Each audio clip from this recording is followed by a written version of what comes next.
So real quick note before going into this video, you're going to hear me talk about like $38 million in the Browns cap space.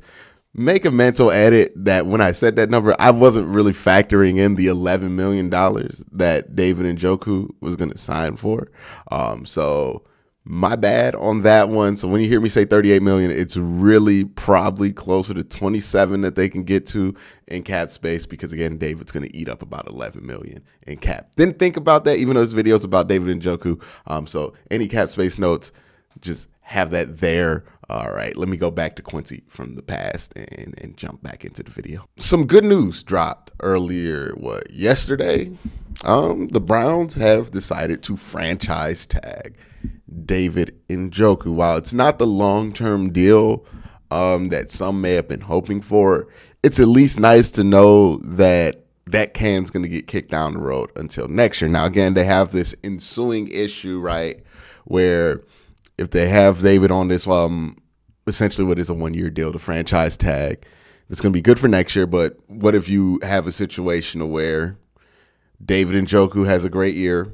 Well, I mean, this is a good problem to have. Let me clarify this before I go into it. It's a good problem to have, but it's going to be a problem because you might have to let a good player go because of it. But, what if David has a breakout year? What if Denzel continues to have another Pro Bowl year? I think he's already had two. And what if Baker has a good year? And all of a sudden you have three young players that you want to use the tag on, especially because they come with their own questions. Now, David might be out of that conversation if he has a good year, because you might just be ready to give him a long-term deal. And then it just comes down to Baker and Denzel. Again, that's a good problem to have. That's the problem we want to. That's the problem we want to live in. More than likely, it's probably just going to be used on Denzel Ward next year, and then we'll figure out whatever we need to figure out with Baker, whether that be good or bad after this year. But David's back. That's really good to hear. Just because, again, looking at how some of this cap stuff's going to play out, you might not have a lot of your pass catching options. And also, it's just nice to hear because it makes me feel like David's actually going to get, number one tight end targets. And again, I don't think he's going to have over 1,000 yards. I don't even think he's Mark Andrews or anything like that. But I do think he's going to be more helpful for this offense that hopefully won't have to do a ton, right?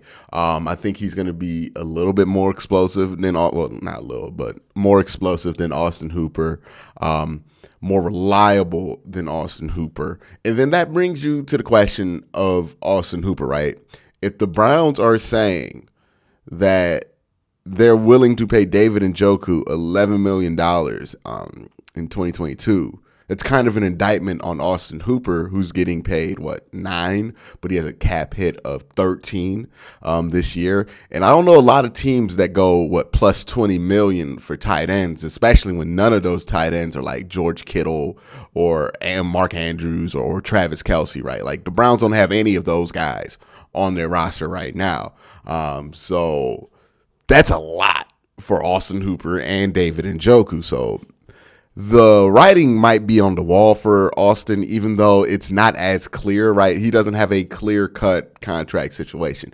Yes, the Browns would save money if they do cut Austin Hooper, right? If they get rid of Austin, they will save $6 million in cap space. But they would also accumulate, I think about 7 in dead cap. So it's not like a clear-cut thing. And the thing with that, right, is it's going to cost you in terms of cap about $13 million to keep Austin Hooper. You will save 6. So the question is, can you bring in somebody who can do Austin Hooper's job at under $6 million? That's the only way that math works out. If you don't feel confident in your ability to do that, then you might as well just keep Austin Hooper. Or this might be a post-draft situation where, hey, if the Browns luck into somebody that they like, right, and they're able to get a tight end that they think they can build around, or maybe they make a trade for like a O.J. Howard or something like that during the draft. They get a guy that they think can be the third tight end or compete with Harrison Bryant to be the second tight end.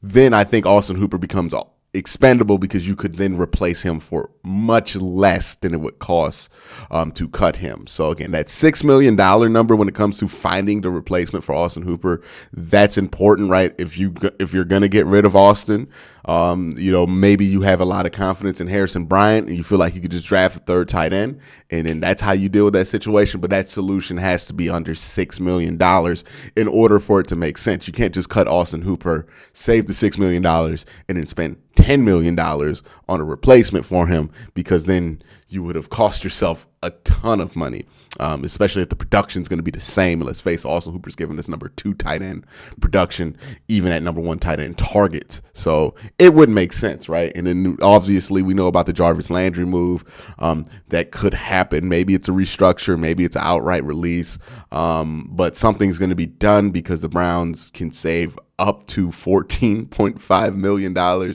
in this year's cap space. And if they do that and get rid of Austin Hooper, then all of a sudden this team has $38 million in cap space, which would bring them in around that top 5 range of what most teams are in terms of their cap space. So Browns stand a lot to gain here. Now, the question when it comes to that cap space is how they're going to use it. Andrew Berry, the last 2 years, has not been somebody who has drained up all his cap space. It's never really been how he operates. But I think there's going to be a little bit of a change here, right? We saw last year, and really the last couple of years, the Browns go a ton of one-year deals on defense, right? They just bring in guys on short-term one-year deals to just fill spots. I would not be surprised if the Browns go one-year deal heavy in the offense this year, right? Why would they go one-year deal heavy in the offense? A couple of reasons. One, you have a quarterback on the last year of his contract. You don't know if you're going to bring him back or not, because if you were 100% confident you were going to bring him back for 2023, you would have had an extension already, right? So you don't know if he's going to end up being franchise tagged or going long-term deal.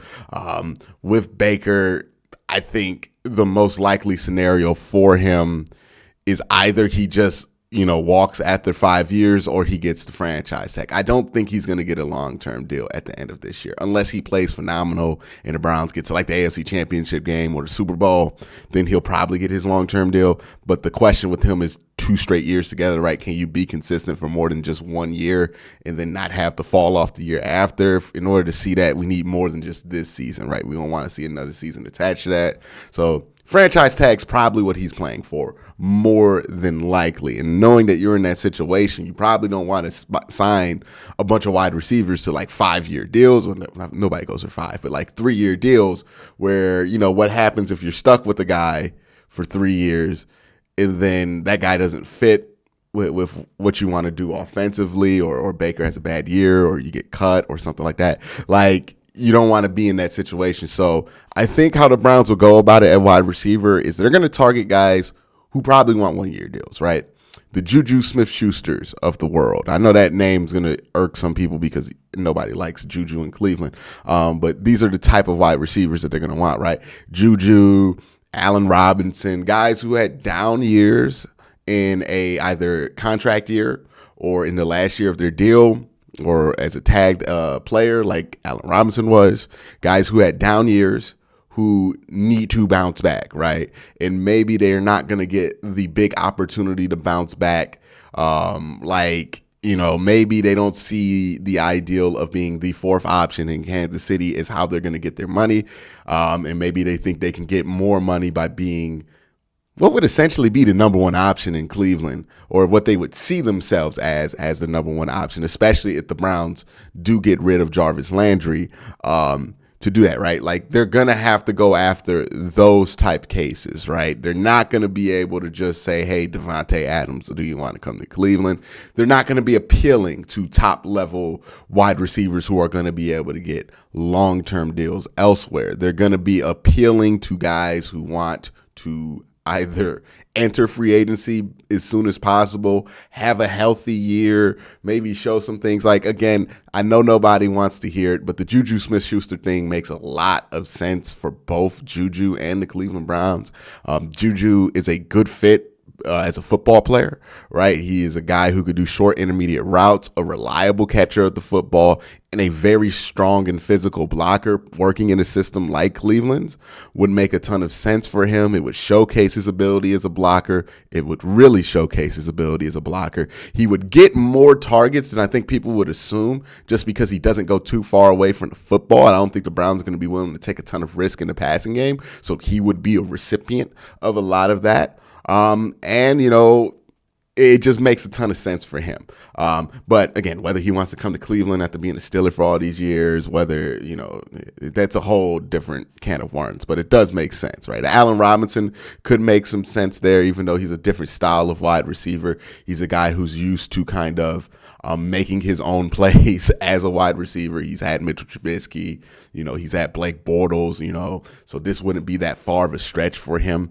So that would make sense for Allen Robinson. Again, he would get a lot of targets by virtue of being the only veteran receiver on the roster, really, that has adequate experience. I mean, again, if they get rid of Jarvis Landry, that means no Donovan Peoples-Jones. It would just be him, David Njoku. And there's a lot of targets there. Even if the Browns don't throw the ball enough, the ball got to go to somebody, right? And it would probably go to him, right? Even if they draft a rookie, he would still be the vet guy on the roster. And again, the Browns are probably not going to want to take too many risks with the football.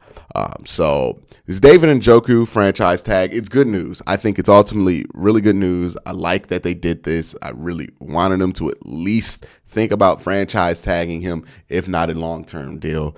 But it's good news here. I'm wondering if this means for free agency, should we expect more one-year deals with this team, right, on offense, right? I think they're going to try their best, no matter what they have offensively at quarterback, to try to, win this year or have some type of high expectations this year, right?